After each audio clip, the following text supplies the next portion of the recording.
La Corte Suprema rechazó un recurso que buscaba impedir que los procesados en el caso de Gollado siguieran gozando del beneficio de la salida dominical de la cárcel. El dictamen ha causado controversia y malestar entre los familiares de las víctimas. Para conversar sobre este tema estamos con Javiera Parada, hija de José Manuel Parada, uno de los profesionales asesinados por los carabineros de la DICOMCAR. Javiera, gracias por estar con nosotros aquí en CNN Chile. Gracias a ustedes por invitarme. Antes de entrar de lleno en el tema, brevemente para quienes conocen este caso, evidentemente uno de los más emblemáticos, pero hay muchas personas, tal vez jóvenes, que lo desconocen. Brevemente, ¿de qué estamos hablando por el caso de Gollados? Bueno, el año 85, el 29 de marzo del año 85, fueron secuestrados de las puertas del Colegio Latinoamericano, colegio al que yo asistía, Manuel Guerrero, profesor del colegio, y mi padre, José Manuel Pará, que había ido a dejarme al colegio. Para esto hubo un operativo policial donde intervino un helicóptero de carabineros que sobrevoló la zona. Al mismo tiempo, Carabineros cortó el tránsito en Los Leones con el Oroyañez para impedir que pasaran autos en ese momento. Fueron agentes de la DICOMCAR los que llegan en autos civiles, secuestran a Manuel y a mi padre. Hay un profesor, Leopoldo Muñoz, que ve esto y se tira a intentar salvar a mi padre y a Manuel. Él recibe un balazo, todo esto minutos, muy pocos minutos después que los niños hiciéramos ingreso al colegio.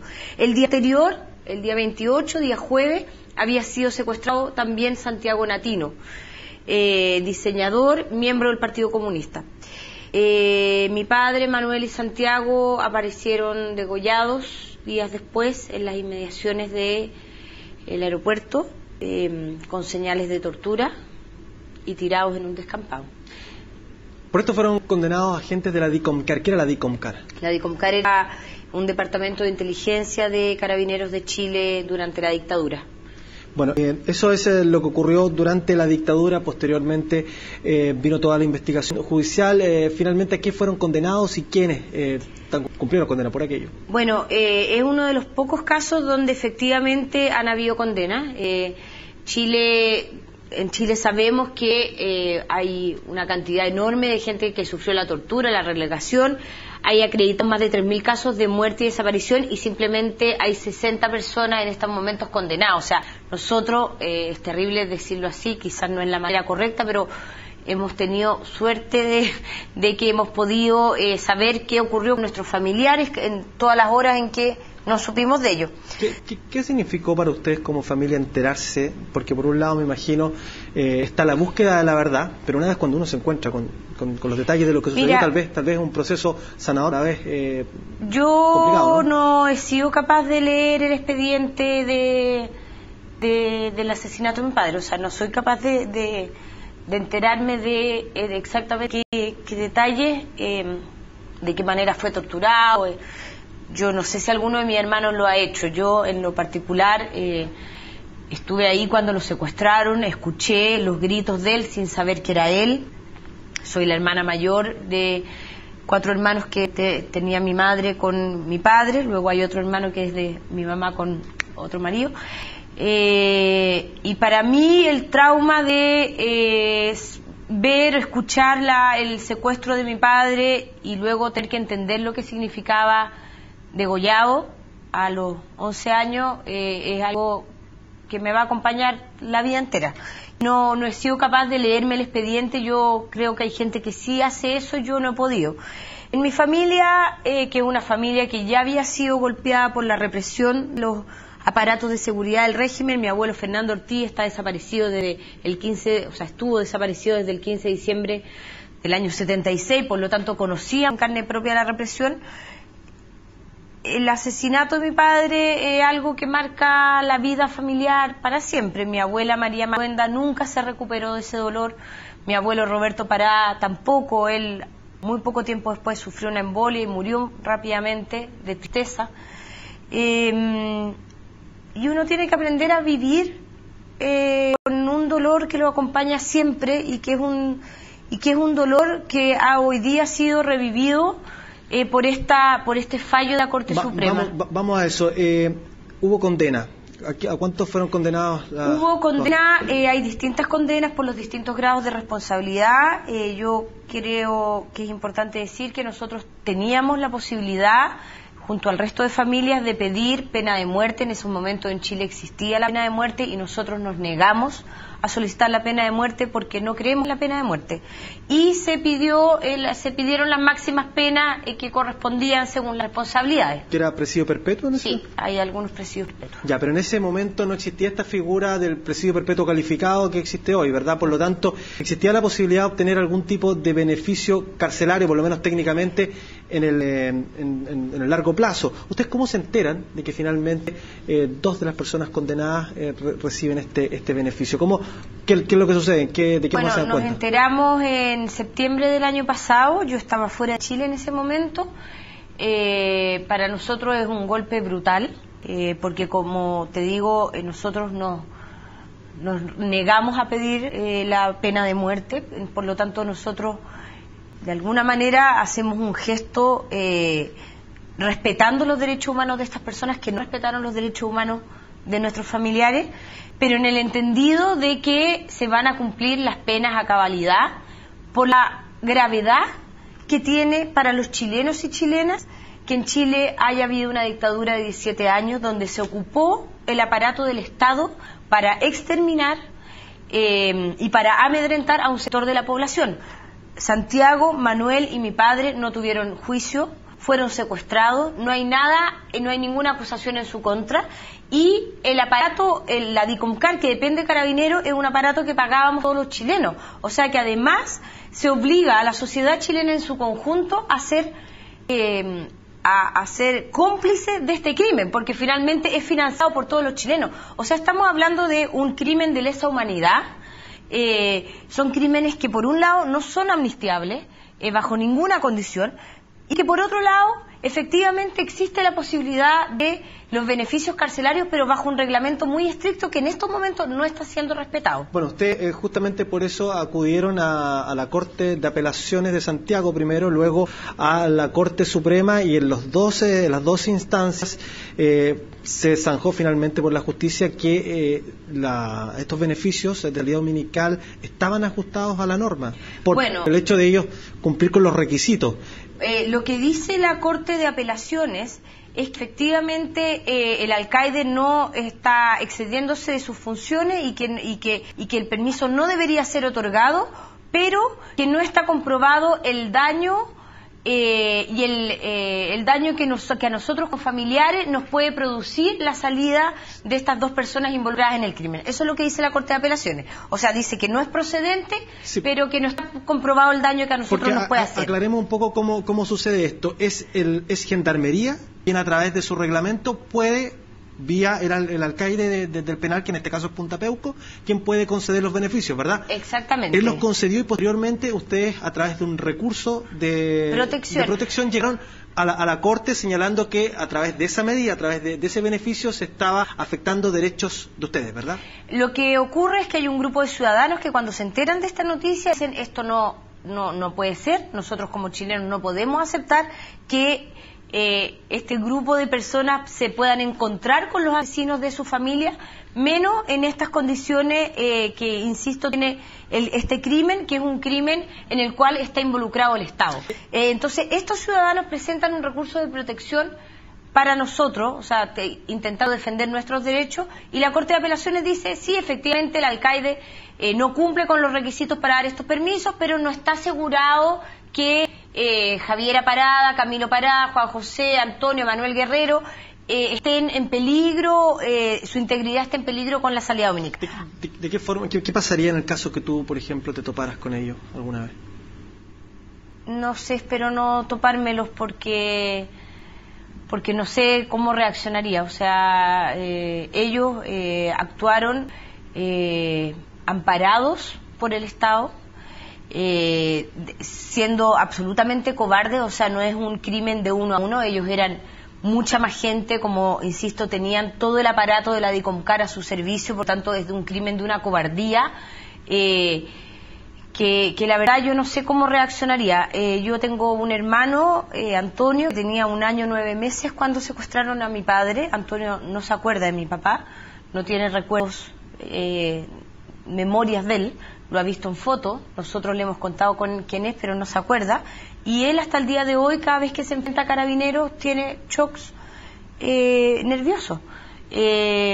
Entonces yo, que no sé lo que quería la Corte de Apelaciones, que le lleváramos un certificado psiquiátrico del daño que nosotros como familia hemos vivido. Lo que esperaban no es suficiente haber visto la gravedad del crimen, cómo fue perpetrado, que fue perpetrado por agentes del Estado, cómo se volcó la gente en las calles ese año 85 a decir que no podía ser posible que en Chile siguieran ocurriendo las cosas que estaban ocurriendo.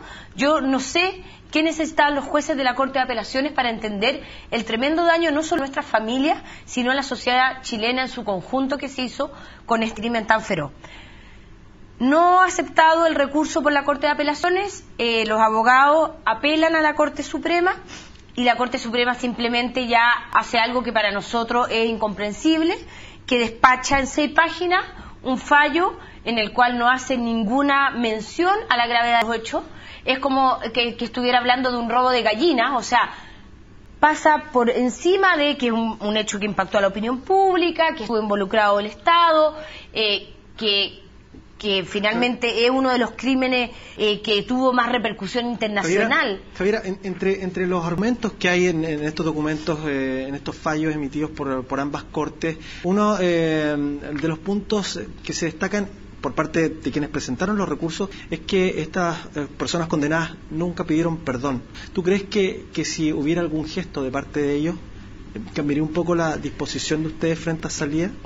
Yo creo que estas personas que actuaron amparadas bajo el alero del Estado para cometer crímenes de una barbarie sin nombre no merecen tener beneficio. Estos crímenes no son crímenes particulares, ellos no se ensañaron con alguien que les caía mal o a quien querían robar o un crimen pasional, sino que ellos ni siquiera actuaron de modus propio, sino que están amparados por una estructura del Estado, financiado por todos los chilenos. Por lo tanto, yo no creo que sea que con una declaración de pedir disculpas por lo que hicieron queden capacitados para tener este permiso.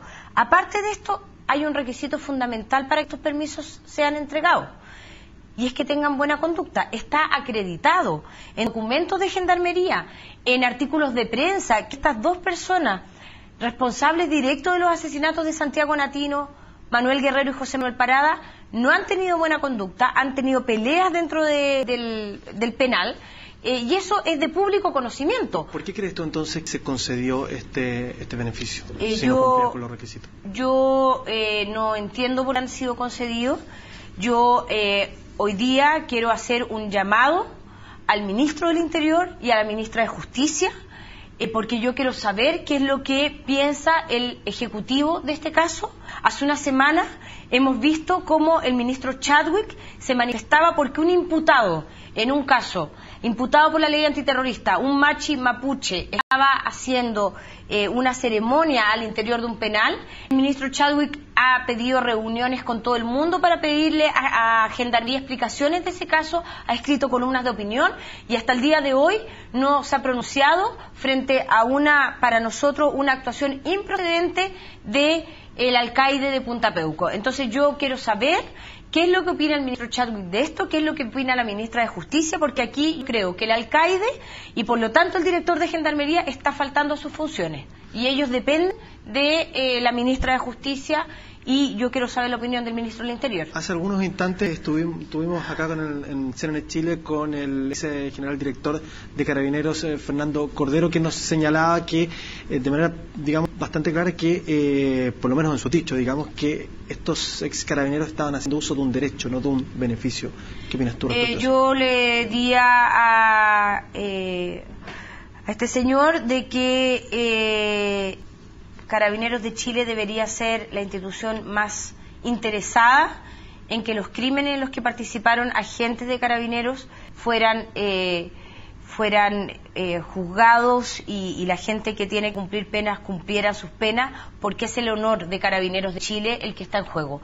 Y si él quiere recuperar la confianza de los chilenos, primero tiene que dejar de reprimir como están reprimiendo a los estudiantes con una barbarie que no veíamos desde los tiempos de dictadura. Y ahí de nuevo quiero decir, aquí el ministro del Interior está actuando igual que actuaron los ministros del Interior de la dictadura, que bajo cualquier evento están defendiendo a Carabineros, cuando nosotros esperamos de nuestras autoridades que, por supuesto que cuando se producen desmanes, ellos tienen que actuar, pero lo que no puede ser es que Carabineros de Chile esté abusando de su sistema represivo y que sean defendidos por el ministro del Interior. Respecto de este mismo caso y de la salida dominical, han habido algunas declaraciones, entre ellas del diputado José Antonio Kast, quien consultado por un medio de comunicación señaló que en un comienzo que en realidad no le quedaba tan claro que hubiese habido una acción concertada de parte del Estado para generar estos crímenes, y posteriormente se dijo diciendo que en realidad lo confundió con la Operación Albania. ¿Te merece algún tipo de crítica ese episodio? ¿Tú crees que efectivamente el diputado se confundió? Yo creo que es de una gravedad extrema que el diputado Kast, actual aspirante al Senado, una de las instituciones más importantes de nuestro país, esté negando que en Chile ocurrió terrorismo de Estado. Más allá que él se confunda de fecha, cosa que me parece igual de grave, lo que está haciendo el diputado Kast es negar que en este país hubo una política de exterminio, y fue una política orquestada en la cual no solo ocurrió en Chile, sino que ocurrió en otros países de Latinoamérica. En Chile hubieron dictaduras en los años 60 y 70. La Escuela de las Américas en Estados Unidos fue una escuela de torturadores. Está documentado que los mismos métodos de tortura fueron aplicados en diversas dictaduras por diversas policías latinoamericanas. Existe la Operación Cóndor, donde estaban concertadas las policías secretas de los diversos países en dictadura. Esto está comprobadísimo. El Estado chileno convocó a la Comisión Rettig y a la Comisión Walech. Está comprobadísimo que aquí no hubo un actuar individual de seres humanos, sino que hubo una política de exterminio. Por lo tanto, creo que el diputado Kast debe estudiar historia de Chile y debe una disculpa al pueblo chileno, que fue agraviado durante 17 años por esta política de represión y de terrorismo de Estado. Por último, Javiera, se nos va el tiempo. ¿Ustedes piensan llegar a instancias internacionales, particularmente la Comisión Interamericana de Derechos Humanos? Nosotros en estos momentos vamos a interponer un último recurso frente a la Corte Suprema, porque creemos que la Corte Suprema no se ha manifestado sobre el fondo del asunto que plantea el recurso. Eso se va a hacer esta semana. Tenemos reuniones con el Instituto Nacional de Derechos Humanos para manifestar que creemos que aquí está habiendo un retroceso gigante en las políticas de defensa de los derechos humanos que el Estado chileno ha ido concretando. Tenemos reunión con Amnistía Internacional. Amnistía Internacional, ellos se pusieron en contacto con nosotros. Nosotros vamos a agotar las instancias aquí. Si es necesario, vamos a pedir reunión con la ministra de Justicia, porque nos parece de primera importancia que aquí la ministra y el ministro del Interior se pronuncien. Y si no tenemos respuesta en un plazo lógico de tiempo, nosotros vamos a recurrir a los organismos internacionales. Se cumplen 40 años del golpe de Estado dentro de muy poco. Desde la perspectiva de los familiares de víctimas y detenidos desaparecidos, ¿qué es lo que ustedes esperarían en general como gesto de parte del Estado de Chile para estos 40 años que han pasado? Mira, yo creo que lo que esperamos es que avancemos en la defensa de los derechos humanos en su conjunto, en la educación a las nuevas generaciones de que lo que ocurrió en Chile nunca más puede volver a ocurrir, y para eso es importante que las penas se cumplan, para eso es importante que no relativicemos lo que ocurrió, para eso es importante que exista el Museo de la Memoria, para eso es importante de que hoy día los consensos con los que Chile ha logrado salir del enorme trauma que fue y del enorme quiebre que fue la dictadura, que esos consensos no los relativicemos. Chile fue un país que creó mecanismos internacionales de observación de los derechos humanos a nivel mundial. Hay muchos organismos de derechos humanos que por el caso chileno se activaron ciertos procedimientos de observación, y Chile ha avanzado mucho en el respeto a los derechos humanos, aunque siguen habiendo enormes deudas. Entonces yo le pido a los representantes del gobierno que no relativicen esto, porque esto no es un problema de gobierno, esto debe ser política de Estado, y para eso necesitamos justicia, verdad y educación. Muchas gracias, Javiera, por esta conversación. Muchas gracias a ti. Bueno, luego de esta entrevista nos vamos a una pausa y enseguida continuamos con más informaciones.